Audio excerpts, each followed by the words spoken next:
Bueno, hola, ¿qué tal? ¿Cómo están? Vamos a empezar con esta nueva clase. Hoy vamos a hacer un par de cosas.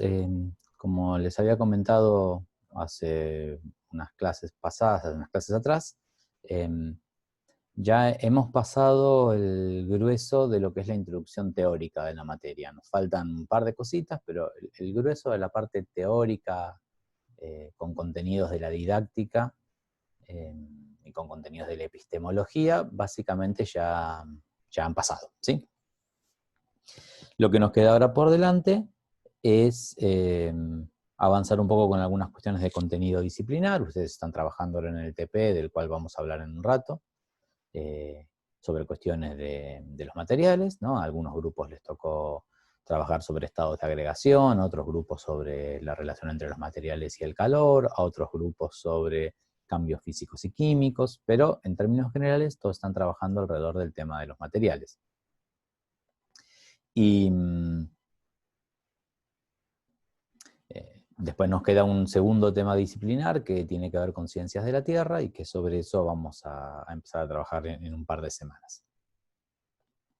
Después de la parte de contenidos así didácticos, lo que nos está faltando por ver es la parte de planificación, ¿sí? Que eso ya la semana que viene vamos a empezar a alargar con tipos de actividades y planificación.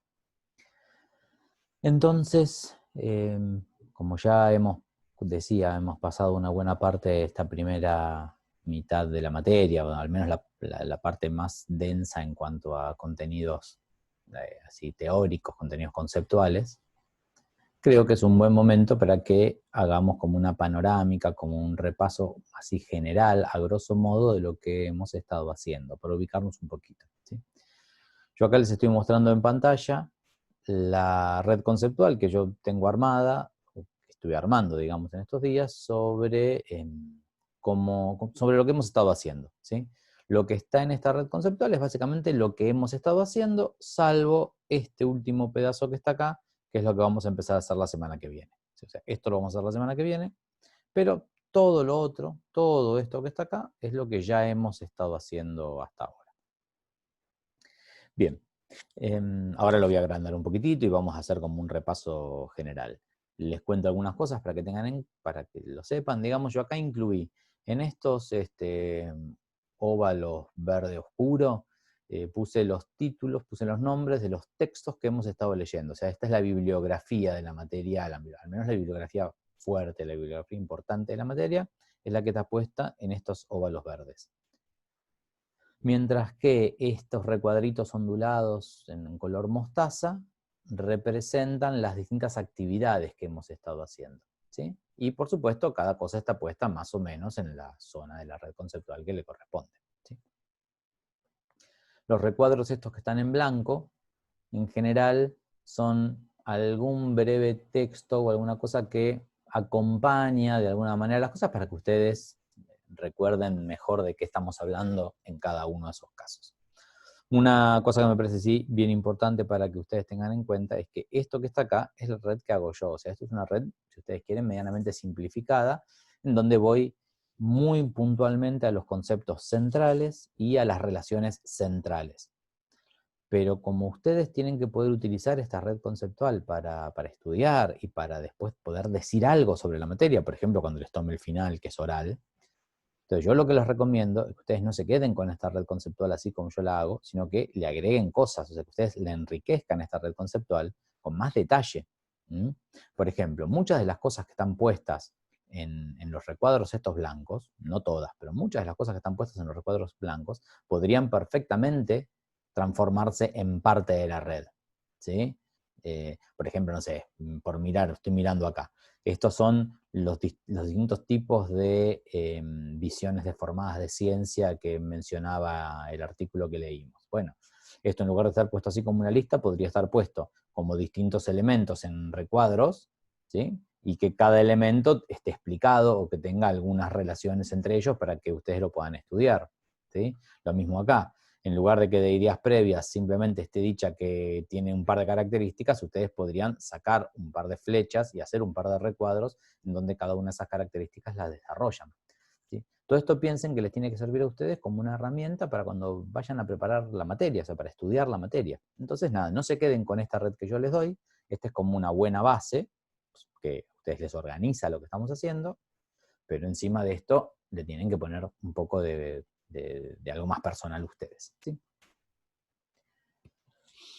Bueno, vamos a mirar un poco en general. Voy a hacer un repaso rápido, porque como ven, la materia es grande, hemos estado haciendo muchas cosas, pero vamos a hacer un repaso rápido de lo que figura en esta red conceptual. A ver si la podemos agrandar un poquitito. Vamos a empezar acá por el centro de la red. ¿Sí? Bien, nosotros en la primera clase lo que vimos básicamente es que a lo largo de esta materia íbamos a analizar distintas cosas, a ver si le puedo ajustar mejor el tamaño, distintas cosas que giraban alrededor de la idea de, nosotros queremos enseñar ciencias naturales, bueno, ¿qué implica esto de enseñar ciencias naturales? Y yo les conté en su momento que, al menos en el contexto de esta materia, nosotros separamos esta pregunta o esta cuestión de enseñar las ciencias naturales en como 5 grandes áreas, ¿sí? Por un lado, enseñar ciencias naturales tiene que ver, o vamos a, ya que estamos, vamos a leer la red conceptual, como dice. Acá dice que para enseñar ciencias naturales pongo en juego lo que sé sobre el contenido, ese es uno de los ejes que vamos a trabajar. Que para enseñar ciencias naturales pongo en juego las finalidades de la educación en ciencias. Que pongo en juego lo que creo sobre qué es la ciencia, que pongo en juego lo que creo sobre cómo se aprende, y que además, para enseñar ciencias naturales existen distintas tradiciones, ¿no? Hay distintas formas de encarar la enseñanza de las ciencias. Entonces vamos a mirar un poquitito con más detalle. Voy a empezar me voy a meter por alguno de estos caminos y después vamos a ir volviendo a otros. Vamos a desarrollar primero el camino que tiene que ver con el contenido, ¿no? Lo primero que hicimos cuando nos pusimos a mirar qué pasaba con el contenido fue encontrar que ese contenido, vamos a centrarlo un poquito más acá, nos encontramos con que ese contenido estaba prescripto en el diseño curricular. O sea, tenemos una normativa que nos dice cosas respecto de qué enseñar. Y en particular organiza los contenidos en términos de años, bloques, ideas principales, alcances, ¿sí? Sobre eso nosotros hicimos las primeras actividades de la materia, que se acuerdan fueron mirar unos ejemplos de unas clases, de unas planificaciones, y ponerlos en correspondencia con las ideas principales y los alcances del diseño curricular. Bien. Además, ya que estamos despliego por acá, nosotros este año, de contenidos concretos, vamos a trabajar con dos grandes ejes, como les decía, el eje de los materiales y el eje de las ciencias de la Tierra. El eje de los materiales es el que están resolviendo ustedes a través del trabajo práctico, ¿sí? O sea, este trabajo práctico que están haciendo ahora básicamente implica abordar estos ejes. A algunos grupos, como ya dije antes, les tocó un tema, a otros grupos les tocó otro, pero no se preocupen porque después hacia final de la materia, justamente una de las cosas que vamos a hacer es que las producciones de cada uno de los grupos las vamos a compartir de forma tal de que todos van a poder estudiar todos los temas. Y la unidad que tiene que ver con ciencias de la Tierra, esa la vamos a desarrollar como una unidad didáctica que les voy a proponer yo dentro de un par de clases. ¿Sí? Bueno, eso por un lado. La otra cosa que vimos es que el contenido que se enseña en el colegio, ¿sí?, ha sufrido una serie de transformaciones. O sea, lo que dijimos es que para enseñar el contenido es necesaria una transposición didáctica. Esa transposición didáctica, recordemos, es el conjunto de operaciones que, actuando sobre el saber académico, lo transforman en saber escolar. ¿Sí? O sea, la transposición didáctica es el conjunto de operaciones que transforman saber académico en saber escolar. En donde habíamos llamado que saber académico era el saber erudito, si ustedes quieren, no sé, el saber que producen los científicos, y el saber escolar es el saber que se puede trabajar en las clases, en el aula. Hace un par de clases, no me acuerdo si fue la clase pasada o la anterior, nosotros desarrollamos con bastante detalle esta parte de la red conceptual, y en esa parte de la red conceptual habíamos agregado acá un recuadro más, que en esta red me olvidé de sumárselo, así que a ustedes les queda revisar los videos, creo que de la clase 5 o la clase 6, ahora no recuerdo exactamente, y fijarse que acá había un cuadrito más. Porque lo que decíamos ahí es que el saber académico se transformaba en saber escolar y que después el saber escolar, o sea, o saber a enseñar, se transformaba a su vez en saber enseñado cuando efectivamente los alumnos lo habían podido abarcar de alguna manera, y que ahí se nos cruzaban dos ejes adicionales que tenían que ver con la didáctica como disciplina, por un lado, que nos proponía modelos de enseñanza, y la psicología cognitiva, por otro lado, que nos proponía modelos de aprendizaje. Así que esa parte la pueden completar ustedes, yo acá me olvidé de ponerla en este cuadro. Después vimos que ese conjunto de operaciones, esas operaciones de la transposición didáctica, tienen nombre, hay varias. Nosotros en particular le damos importancia a estas tres, a la desincretización, a la selección y recorte y a la programación. Esas para mí son las que más nos van a importar. Esto lo tienen desarrollado en el texto de Leonor Bonan, La gestión de los contenidos de enseñanza a través de la transposición didáctica. Una de las cosas que también charlamos brevemente el otro día es que esa transposición didáctica está ejecutada, está cruzada. Acá dice está ejecutada por actores, pero en realidad uno podría ser un poco más amplio todavía, y no solo que está ejecutada por actores, sino que además está cruzada por múltiples elementos. Pero bueno, en particular acá me concentré en la parte de cuáles son los actores, y esos actores son la propia comunidad académica que produce originalmente el conocimiento, el ministerio o las autoridades de educación que definen los diseños curriculares y por lo tanto uno de los primeros escalones de la transposición didáctica. Porque fíjense que el diseño curricular hace esto, ¿no? El diseño curricular básicamente lo que hace es seleccionar y recortar, hace una primera selección y recorte, porque nos da una lista de temas para enseñar. Vimos también que las editoriales, a través de la edición, de la publicación de sus manuales, también influyen en la transposición didáctica. Las propias instituciones en donde nos toca trabajar, porque cada institución tiene su propia idiosincrasia, historia, particularidades, y por supuesto, los docentes. Nosotros como docentes tenemos un papel bien fuerte en esa transposición didáctica. Cada uno de estos actores, lo que hemos visto, es que ponen en juego sus finalidades de la educación en ciencias. O sea, cuando uno piensa que las finalidades básicamente son las respuestas que uno le da a estas preguntas, ¿no? ¿Qué ciencia enseñar? ¿Para qué? ¿Qué ciudadano queremos formar? Bueno, dependiendo más o menos cómo contestamos estas cosas, es el tipo de recorte, ¿sí? El tipo de cosas que vamos a hacer sobre lo que dice el diseño curricular. En particular, si bien finalidades es un tema muy grande, nosotros lo ilustramos con un artículo específico, que es el de alfabetización científica y tecnológica, que propone un tipo particular de finalidades, que son las finalidades CTS y las CTSA, ¿no? Las CTS son las relaciones ciencia, tecnología y sociedad, y si bien el artículo en sí mismo no lo aclara, pero creo que lo charlamos nosotros directamente, actualmente a esa sigla CTS se le agrega una letra más, y en lugar de ser CTS es CTSA, que significa Ciencia, Tecnología, Sociedad y Ambiente. Muy bien. Y acá vimos que se cerraba un poquitito este círculo porque habíamos dicho de entrada que para enseñar ciencias naturales ponía en juego las finalidades. Bueno, y acá un poco está explicado de qué manera se ponen en juego las finalidades. ¿Sí?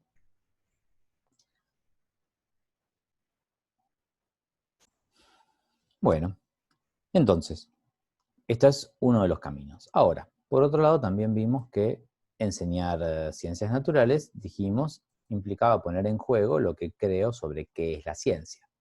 Que, esto ya lo hemos charlado en su momento, puede parecer una tontera, pero hemos visto que cada uno de nosotros tiene su propia imagen de ciencia. ¿Sí? ¿Se acuerdan que hicimos una encuesta y analizamos esas cosas? Y lo interesante de este tema es que dos cosas. Por un lado, vimos que la imagen de ciencia que cada uno tiene influye sobre cómo, o sea, sobre qué forma de encarar la enseñanza de la ciencia elijo. ¿Sí? Hay varias tradiciones para la enseñanza de las ciencias y cuál uso está muy influida por cuál es la imagen de ciencia que yo tengo. Acá hay un hueco porque en esta materia original, si la materia fuera presencial, acá leeríamos un artículo más y desarrollaríamos un poco distintas formas históricas, o sea, cómo ha sido la evolución de las distintas maneras de encarar la enseñanza de las ciencias. Pero bueno, en el contexto de esta materia virtual, en donde yo tuve que recortar un par de temas para que no se nos haga tan larga, porque la verdad que es más lenta trabajar en la materia virtual que en la materia real, bueno, este es uno de los contenidos que decidí recortar, entonces acá el cuadro se queda en este punto, pero si no, seguiría para acá abajo un poquito más. Pero por otro lado, lo que vimos entonces es que nosotros, que solemos tener, que cada uno tiene su propia imagen de ciencia, el problema está en que solemos tener visiones deformadas sobre la ciencia.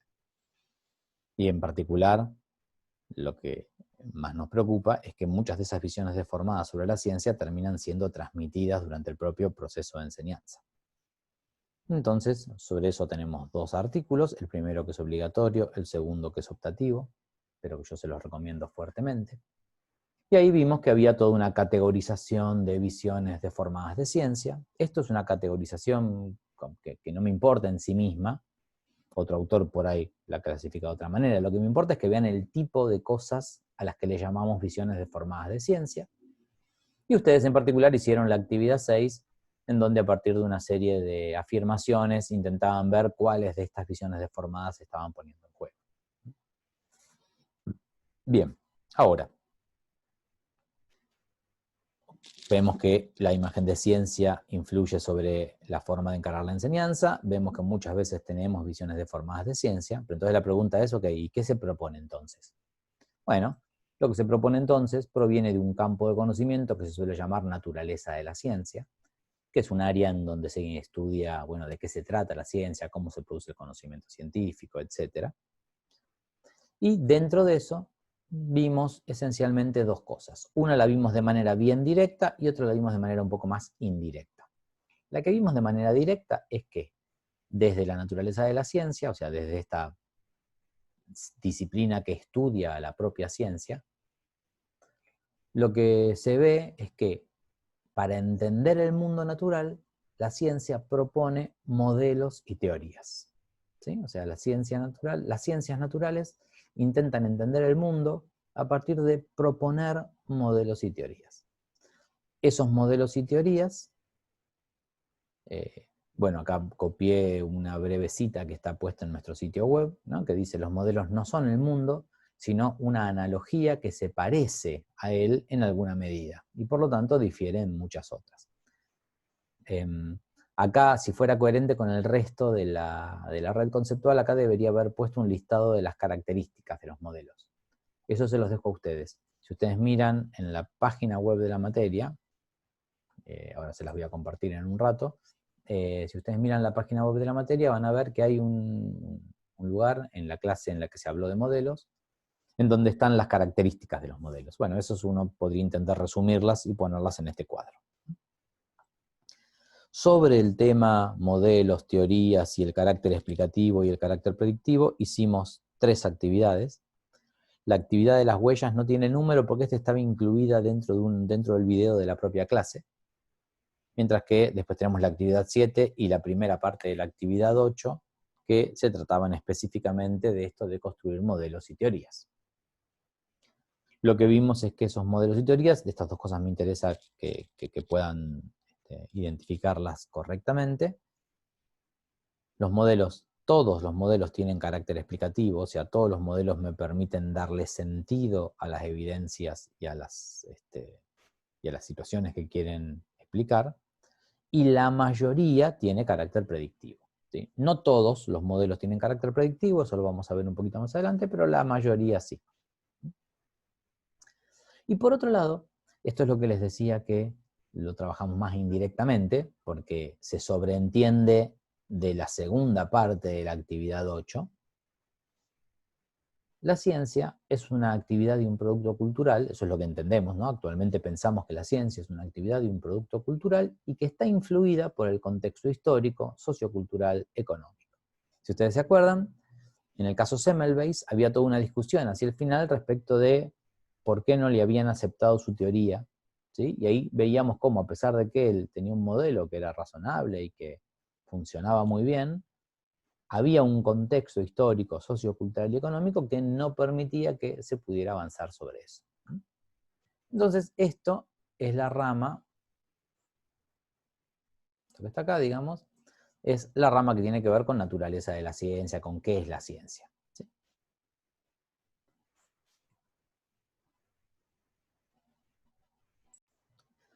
Bueno, y finalmente, la otra línea con la que estuvimos trabajando es esta de acá. Vimos que para enseñar ciencias naturales se pone en juego lo que creo respecto de cómo se aprende, ¿sí? Y por supuesto, eso que yo creo respecto de cómo se aprende, perdón, influye sobre la manera que tengo de enseñar las ciencias naturales, ¿sí? Así como influía la imagen de ciencia, también influye qué es lo que yo creo respecto de cómo se aprende. Esta parte, básicamente, lo que nosotros hicimos fue leer el artículo de Mainardi sobre el aprendizaje de los contenidos científicos. La actividad 10 es la actividad que vamos a hacer en la clase de hoy, y trata sobre esto. Ahí se desarrolló la idea de los obstáculos y las ideas previas, y están los videos de la clase en las que discutimos esto, ¿sí?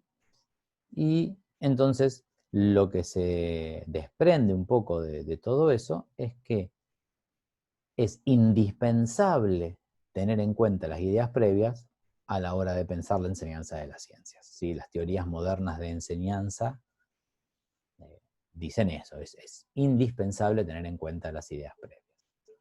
En particular, yo acá puse muy brevemente algunas cosas que quiero que ustedes tengan en cuenta, pero de vuelta ustedes deberían ampliar esto que está acá. Por un lado vimos que las ideas previas tienen dos características que las hacen súper importantes y súper relevantes a la hora de pensar la enseñanza, ¿no?